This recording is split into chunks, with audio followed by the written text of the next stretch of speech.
ที่อยากเฮ็ดน้ำเฮือนเฮาอยู่สูงกว่าน้ำเนาะแล้วเฮาอยากดูดน้ำไปใส่ในครัวเฮือนเนาะไปใส่เฮ็ดสวนเนาะแล้วน้ำมันอยู่ต่ำลงประมาณ50 เมตรหรือ100 เมตรเนาะเฮาสามารถใส่ใดเนาะเดี๋ยวนี้เขาเจ้ามีใดทันสมัยแล้วมาตั้งประเทศเนาะและข้าพเจ้าเองก็ได้ซื้อมาใส่ทดลองใส่ได้6 ปีแล้วเห็นว่าได้ผลดีนะได้ตัวนี้ดูดได้ประมาณ100 เมตรหรือ50 เมตรนะเดี๋ยวนี้ข้าพเจ้าดูดนี่แม่นมา50 เมตรเลยแม่นว่าได้หันอยู่เฮือนเนาะมีแต่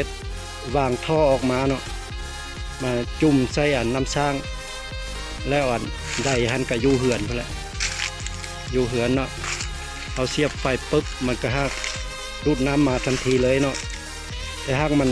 ดูดโบแหงท่อเขาจะเอาไปจุ่มพันน่ะตัวจุ่มมันจะแหงกว่าแต่ว่าตัวจุ่มนี้มันเสี่ยงต่อคนรัก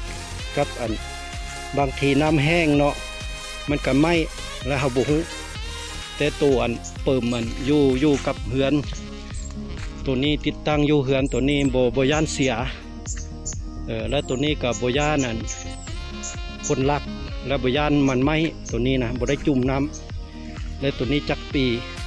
มันก็ยังอยู่คือเก่ามันเก่านอกสลาเนาะในมันยังดีเดี๋ยวเขาซื้อเวลาเขาซื้อ800,000เอามาใส่ได้6 ปีแล้วเบิ่งไหมมันยังใช้งานดีเด้อเอาไปเบิ่งเลยมันดูดน้ำออกมากำลังดูดนี่น้ำมาในนี้ถ้าว่าเขาอยากได้น้ำมาใส่แบบตัวเองเนาะมีน้ำสร้างอยู่ไกลแล้วเขาก็ย่านโจรนอนลักเอาใดแล้วเขาก็ย่านใดหันเสียแบบว่าจุ่มน้ำไปแล้วน้ำเข้ามันก็เสียเนาะถ้าน้ำแห้งแล้วมันก็ไม่ก็เสียเนาะตัวจุ่มน้ำนะแต่ตัวเขาใส่ในนี้เขาใส่ได้6 ปีแล้วใส่ในครัวเรือนนี่แหละเบิ่งไหมเรือนหายบ่หายเรือนครัวนะบางไว้ในนี้